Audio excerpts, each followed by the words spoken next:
UFOs are real, burgeoning, and not going away. Today is June 30th. This is UFO Update. I'm your host, L.A. Marzulli.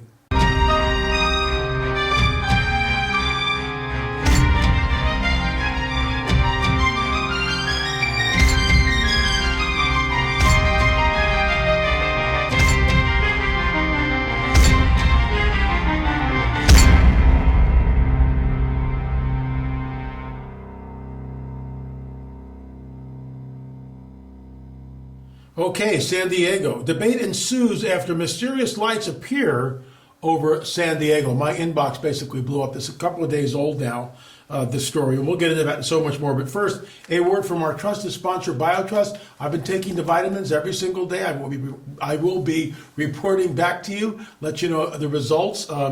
It's been about 10 days, something like that. But you know what? I work in front of a computer because I'm always editing. I'm always on the internet. I'm editing constantly here in my studio in an undisclosed location deep in the heart of the Santa Monica Mountains. And so I do get eye fatigue. I have noticed this, and this is not hyperbole. I've noticed that I'm able to look at it without a lot of watering anymore, a lot less eye fatigue. Now, that might just be because maybe I had Cocoa Puffs in the morning. I don't know.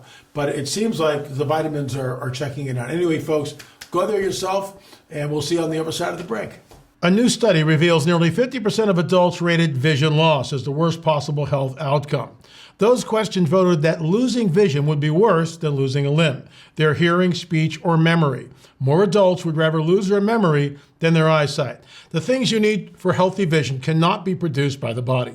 You must be supplementing them into your diet, otherwise your eyesight suffers. You need eye vitamins. The eye vitamins you want to maintain and support healthy vision are in this amazing new pill. This incredible product helps protect the eyes against dangerous blue light emitted from iPhones or computer screens while simultaneously supporting visual contrast, eye processing speed, glare recovery, cognitive function, and more.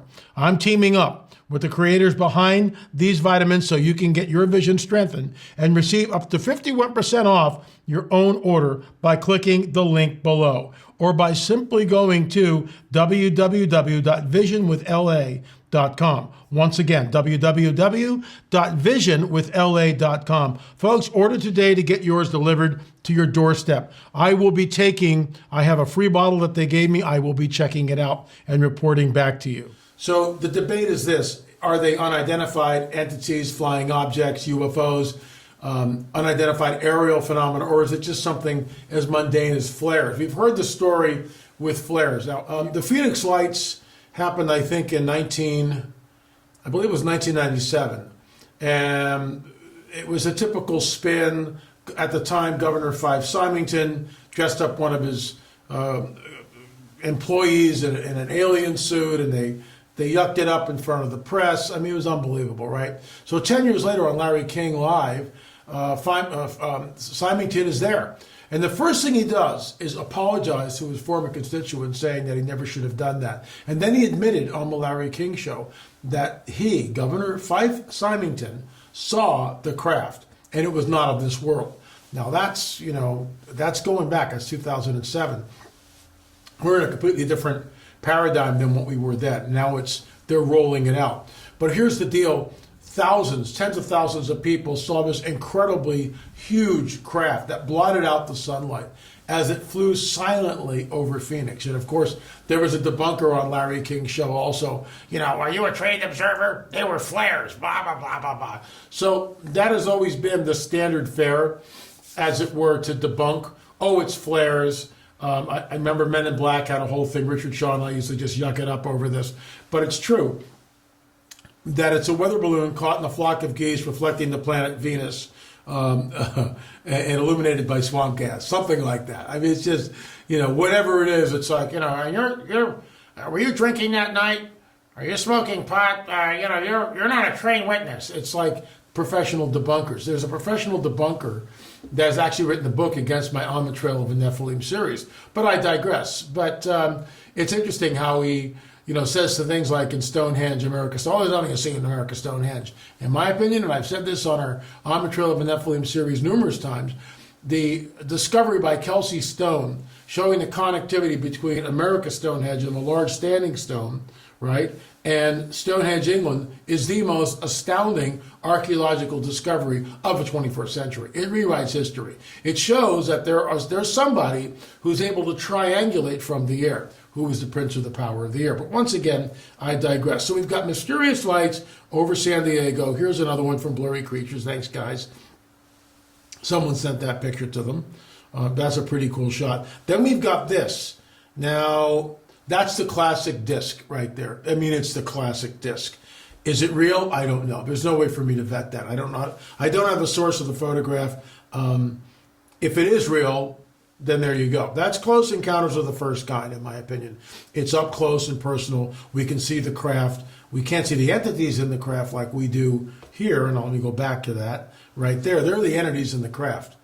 That's the Kumberg. That's why I always lead off with this, because in my opinion, it is the best UFO footage ever taken, and it's by the late Dr. Roger Lear. And as you can see, we have UFO update, very faint, because someone will take this and steal it. That's the way the game is played on YouTube and other things. There's absolutely no honor. So here's the deal. These are flares, and you can see very plainly that flares leave a trail right there. You can see the trail. That's a flare. Flares do not sit in the sky for hours. They last maybe 20 minutes at most. And they pop up, they sit there, and they begin to descend, and there's the trail. That's what a flare looks like. These are not flares, in my opinion. These are not flares. That was over San Diego.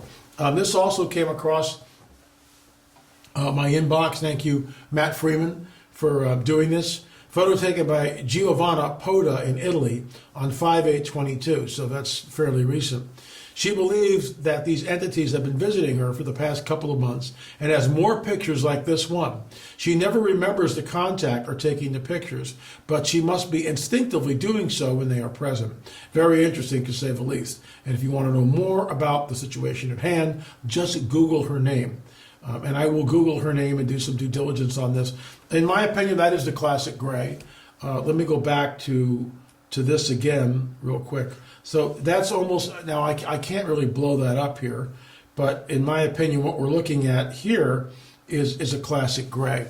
Large black eyes. I believe that the grays are in some sort of a biological suit, which enables them to manifest in this dimension.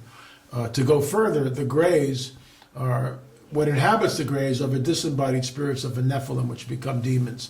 So you've got fallen angels, which don't need bodies because they already have one. But then you've got the disembodied spirits of the Nephilim. The Nephilim are the progeny of fallen angels and the women of earth, creating a hybrid known as the Nephilim. But they're spirit beings. They're spirit entities. They're soulless. They're in a fixed state. They need something to manifest in this dimension, whether it's a person or a dog or an object. They attach themselves to that. And so here, I believe the dragon has created these biological suits where these entities can basically interface in this dimension. Now that's total conjecture on my part, but I'm not the only person that stated this. There are others. So this is what's happening if you've got a report, if you've had sightings like this, if you've had something. These are really unnerving. And all this week we've been dealing with UFOs. I haven't even gone to our supernatural confrontation. I might not do it tomorrow. It just depends what my inbox does. We've got some pre-records on supernatural confrontation. And thank you guys for writing in. We will get to you. It just takes a lot of time. So, which leads me to this. Right underneath in the text box, underneath this video, if you open that up, you will see links to our free films. Folks, what are you waiting for? They're free. Number 3, which I'm working on right now, will not be free. And of course, if you want the hard copies, go to lamarzulli.net, lamarzulli.net. You should buy these and give them to your pastor or to your loved ones, because something is coming, actually. Let me go back here, folks. Something is already here. Something is already here. Something is already here, and it's manifesting in ways that I've never seen. Yesterday, we Tucker Carlson's explanation of hundreds of UFOs buzzing around our Navy, which is, by the way, an act of war. There's no doubt about that. So, with that in mind, if you've got stories, if you've got pictures, if you've got video, please send them my way, la@lamarzulli.net, la@lamarzulli.net. We'll see you right back here tomorrow. And you know, I talked about, before I go, I show this every day, because what is happening is a mixing of the seed. Their seed will mingle with the seed of men, but they shall not cleave to them. This is in Daniel.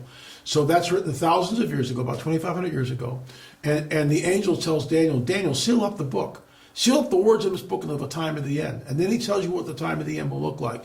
Men will run to and fro over the face of the earth, and knowledge will increase. We are here. If you would plot this on a graph, knowledge is like this, it's flatline. Then all of a sudden Gutenberg, boom, with the printing press. That changes everything. That's part of the game changer. And then it's kind of flatlines a little bit. But in the Industrial Revolution, over 150 years ago, that's when we get our spike. Until modernity, and now it's like this. It's just exponential. It's like knowledge increases every 6 months. And with the advent of the jet, not so much the airplane, that was the beginning of air travel, but with the invention of the jet and the whole airline industries, men and women run to and fro over the face of the earth. Knowledge has increased. So we are in a window of time. Their seed will mingle with the seed of men, but they will not cleave to that. There will be no marriage contract. That's the work of Jim Wilhelmsen's book, Beyond Science Fiction. Great book, by the way. Hats off to Jim. Thanks so much for watching UFO Update. Remember, UFOs are real, burgeoning, and not going away.